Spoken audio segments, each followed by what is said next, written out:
अब देख रहे हैं स्वराज एक्सप्रेस और मैं हूं आपके साथ अमनदीप। बुलेटिन की शुरुआत करेंगे इस वक्त की बड़ी खबर के साथ, जो राजधानी भोपाल से मिल रही है। विधानसभा में अमर्यादित शब्दों का प्रयोग नहीं कर पाएंगे। अब माननीय अमर्यादित शब्दों के लिए लगाई जाएगी आचार संहिता। फेंकू, पप्पू, झूठा, बंटाधार, मामू और मंदबुद्धि जैसे शब्दों का प्रयोग नहीं होगा सदन में। और अप्रैल में विधायकों के ट्रेनिंग सेशन में पहले बनाई जाएगी शब्दों की सूची और बजट सत्र के दौरान किए गए अमर्यादित शब्दों को भी हटाया जाएगा रिकॉर्ड से। एक बड़ी खबर आपको बता रहे हैं, अब सदन में अमर्यादित शब्दों का इस्तेमाल विधायक नहीं कर सकेंगे। आपको बता दें कि इससे पहले कई सारे ऐसे अमर्यादित शब्दों का इस्तेमाल विधायकों द्वारा किया जाता था, जिसपे आप रोक लगा दी गई है, जिसपे आचार संहिता लगा दी गई है। और साथ ही अप्रैल में विधायकों का ट्रेनिंग सेशन भी होगा।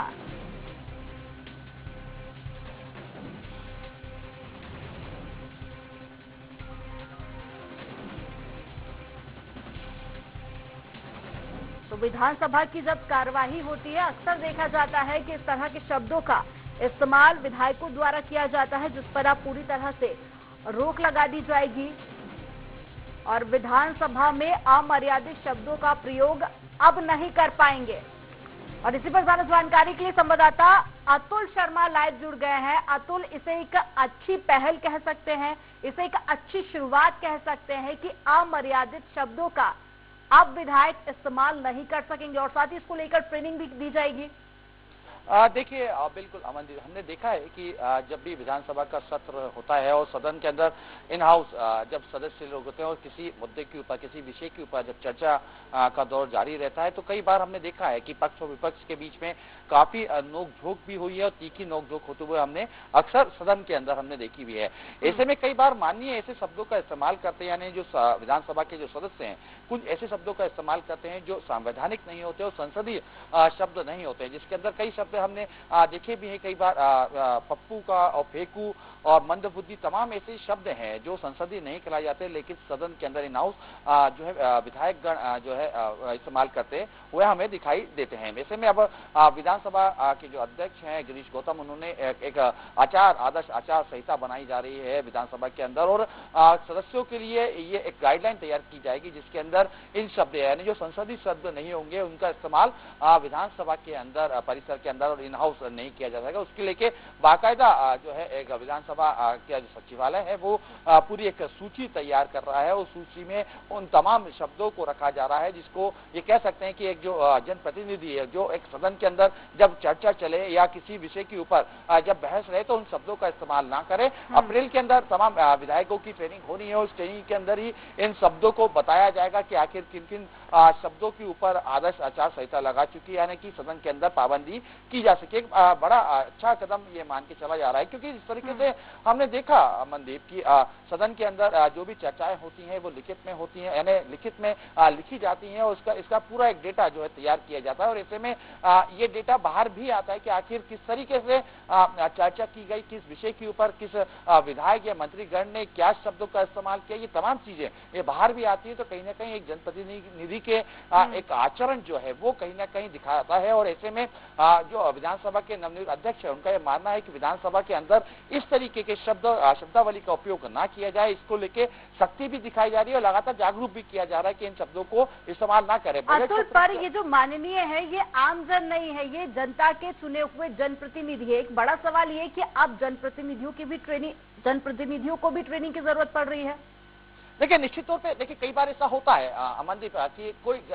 गंभीर विषय होता है और इसके अंदर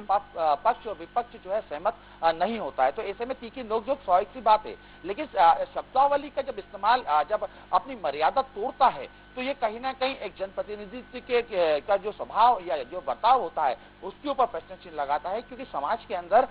जनप्रतिनिधि का एक अपना स्तर होता है और कहीं ना कहीं लोग उनको फॉलो करते हैं क्योंकि वो उनके जिताए हुए जो है प्रत्याशी होते हैं। ऐसे में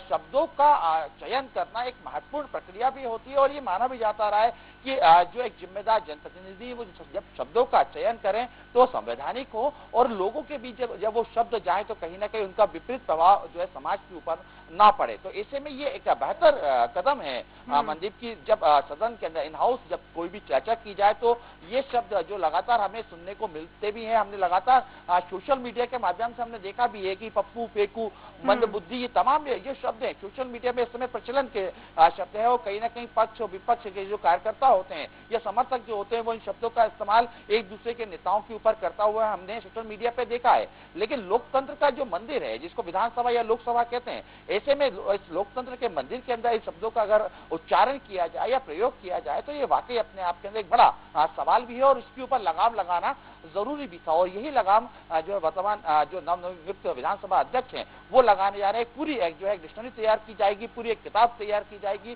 कि किन शब्दों का इस्तेमाल हम नहीं करें और क्या आचरण रहेगा। ये तमाम ट्रेनिंग भी दी जाएगी और ट्रेनिंग के माध्यम से जब ये अप्रैल में ये ट्रेनिंग की जाएगी तो इन शब्दों को भी बताया जाएगा सभी माननीयों को कि आपको ये शब्द अब प्रतिबंध कर दिए गए हैं। अगर इस शब्दों का इस्तेमाल किया जाता है तो विधानसभा जो है अध्यक्ष है वो आदर्श आचार संहिता का उल्लंघन मानते हुए उस सदस्य के ऊपर कार्रवाई भी कर सकते हैं। और तमाम जिस तरीके से हमने अभी देखा बजट सत्र के दौरान कई ऐसी तीखी बहस रही, लफ्जियात वाले मामले पर कभी देखें, जब धर्म संशोधन अधिनियम के लेकर जब बहस चल रही थी, कई जो है एक दूसरे के ऊपर शब्दों के तीर चलाए गए, कई मर्यादा को पार किया गया। तो ऐसे में इन सभी शब्दों को विलोपित किया जा रहा है और विलोपित करने के बाद अब जब नए सेशन जब चालू होगा, अगली विधानसभा जब चालू होगी तो उस विधानसभा का स्वरूप अलग होगा और माननीयों का स्वरूप अलग होगा, चयनों का शब्दों का जो स्वरूप है वो अलग करवाया जाएगा। वाकई में अतुल, पर ये तो बात रही अतुल सदन की, जहां पर विधानसभा अध्यक्ष होते हैं उनकी जिम्मेदारी होती है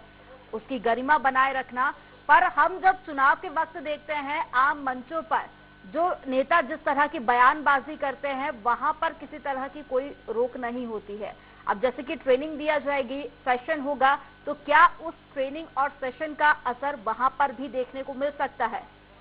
देखिए अमनदीप, जिस तरीके से हम चुनावी माहौल की बात करें कि जब भी कोई जनप्रतिनिधि चुनावी मैदान में जाता है तो वहां पे भी लगाम लगाने के लिए जो निर्वाचन आयोग होता है और निर्वाचन आयोग सतत इसके ऊपर निगरानी रखता है कि जब मंच से कोई भी जनप्रतिनिधि कोई भी बात करे तो अमर्यादित ना हो। बहरहाल देखिए, लेकिन ये एक आम चलन हो चुका है तो उसको लेकर हमने देखा भी निर्वाचन कहीं ज्यादा सख्त नजर नहीं आता। तो ऐसे में अब जब उनकी ट्रेनिंग दी जाएगी और तमाम तरीके की उनको बातें सिखाई जाएंगी कि आखिर किन शब्दों का चयन किया जाए और क्या आपकी जो पर्सनालिटी है उसके हिसाब से आपके शब्दों को चयन करना चाहिए। तमाम जब ट्रेनिंग होगी तो कहीं ना कहीं हम ये कह सकते हैं कि जब चुनावी मैदान में जब माननीय होंगे तो कहीं ना कहीं इस जो शब्दों को लेकर जो एक पाबंदी लगाई जा रही है तो मान के चला जा रहा है कि उस समय मंच से जब सार्वजनिक मंच पे होंगे तो कहीं ना कहीं